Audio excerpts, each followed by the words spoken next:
কি জানো যে মাটিটার উপরে তুমি দণ্ডনীয়ময় হয়েছো? প্রতিদিন এই মাটি বলে, হে আদম সন্তান, তুই হয়তো আজ আলা যহরি আমার পিঠের উপরে চলিস, কালকে আমার এই জমিন তোর পিঠের উপরে চলবে।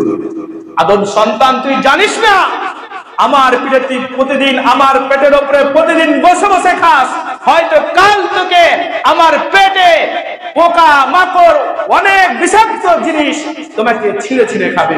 হে আদম সন্তান, তুমি তো জানো না প্রতিদিন সূর্যটা ডুবার সময় আর ওঠার সময় বলে, হে আদম সন্তান, আজ হয়তো তুমি ওঠার সময় আমার আলোটা দেখতে পাচ্ছ, কালকে হয়তো সন্ধ্যার সময় কিংবা আমার পুরোখার রোদের তাপ তুমি দেখতে পাবে কিনা, তার কোনো ওয়ারেন্টি গ্যারান্টি নাই। সূর্য ডুবতে ডুবতে বলে, হে আদম সন্তান, আজ আমার আলো হয়তো তুমি দেখে নিয়েছো, কালকে তুমি আর আমার উঠার দেখার কোনো চান্স পাবে কিনা, এটা কোনো ওয়ারেন্টি গ্যারান্টি নাই। হে আদম সন্তান, তুমি কেন ভুলে রয়েছো তোমার স্রষ্টাকে? কেন তুমি তোমার রবের হুকুমগুলোকে পরিত্যাগ করে দিয়েছো? তোমার রবকে কেন ভুলে রয়েছো? আদম সন্তান, তুমি কি জানো? তুমি যদি তোমার রবকে ভুলে থাকো, শুনে নাও, হয় আজ তুমি ভুলে রয়েছো, আল্লাহ রাব্বুল আলামিন তোমাকে ততক্ষণাৎ ভুলে যায়, আর যখন আল্লাহ রাব্বুল আলামিন তোমাকে ভুলে যায়, তোমার সম্পর্কে তোমাকে আত্মভোলা করে যায়, তোমার নিজের সম্পর্কে তুমি নিজে জানতে পারবে না। তুমি নিজের সম্পর্কে যখন জানতে পারবে না, তুমি মদের আড্ডায়, জুয়ার আড্ডায়, সব জায়গায় তুমি বসবে, ড্রিঙ্ক পান করবে এমন এক জায়গায় যেখানে মানুষ কিংবা কুকুরও সেখানে যায় না। আমরা দেখতে তো পাই জঙ্গলে কোন জায়গায় লুকিয়ে লুকিয়ে লুকিয়ে ড্রিঙ্ক পান করে, সেখানে পেশাব পায়খানা মানুষের সব থেকে জঘন্য জিনিস সে জায়গায় বসে খায়। এদেরকে বুঝাতে চাই আল্লাহ রাব্বুল আলামিন। আর প্রতিদিন সূর্যটা বলে, হে আদম সন্তান, তুমি তো আমার আলোতে তুমি তো এই সবগুলো করছো। প্রতিদিন চাঁদের আলো বলে, হে আদম সন্তান, আজ রাত্রের গভীর রাত্রের আমার আলোতে তুমি বসে বসে যতগুলো কর্ম করছো, সমস্ত কিছু তোমার দুই ঘরে ফেরেশতা লিপিবদ্ধ করতে রয়েছে।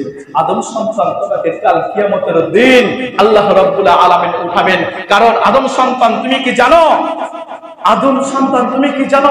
তোমাকে মাটি থেকে তৈরি করা হয়েছে, আবার আল্লাহ রাব্বুল আলামিন তোমাকে মাটিতে নিয়ে যাবে, আরো একবার তোমাকে মাটি থেকে আল্লাহ রাব্বুল আলামিন আরো একবার তোমাকে উঠাবে, আর জিজ্ঞেস করবে, বান্দা, তোমাকে তো কিছুটা দিনের জন্য সময় দিয়েছিলাম, তুমি আমাকে কেন ভুলে রয়েছো?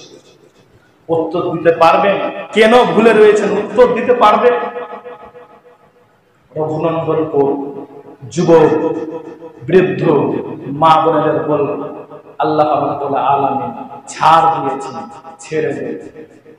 আল্লাহ রাব্বুল আলামিন ছাড় দিয়েছে, ছেড়ে দেননি। যেদিনই ধরবে সেদিনই তোমাকে এই পৃথিবীতে থাকাই মনে করবে, আর ফলে তো তুমি কবরে যাবে।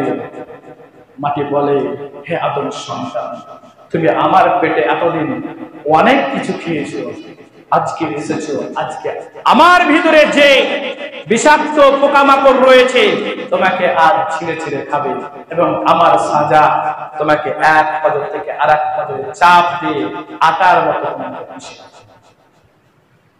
আল্লাহ রাব্বুল আলামিনের কাছে দোয়া, হে রব্বুল আলামিন, আমরা পৃথিবীতে থেকে অনেক পাপ করলাম, নিজের প্রতি পাপ করেছি, নিজের প্রতি জুলুম করেছি। আল্লাহুম্মা ইন্নী যালামতু নাফসি যুলমান কাসীরা। হে রব্বুল আলামিন, আমার নফসের প্রতি আমি প্রতিদিন জুলুম করছি, অল্পটুকু নয়, যুলমান কাসীরা, অনেক বড় জুলুম করেছি।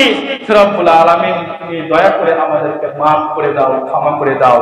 আল্লাহর কাছে পরিশেষে দোয়া, হে রব্বুল আলামিন, যেন আমরা আমাদের পাপগুলো নিজে সংরক্ষণ করে আল্লাহ তোমার কাছে তওবা করতে পারি। আল্লাহ, তুমি আমাদেরকে গ্রহণ করে নাও। এই বলে আমার বক্তব্য ইতি করছি। ওমা আলাইনা ইল্লাল বালাগ।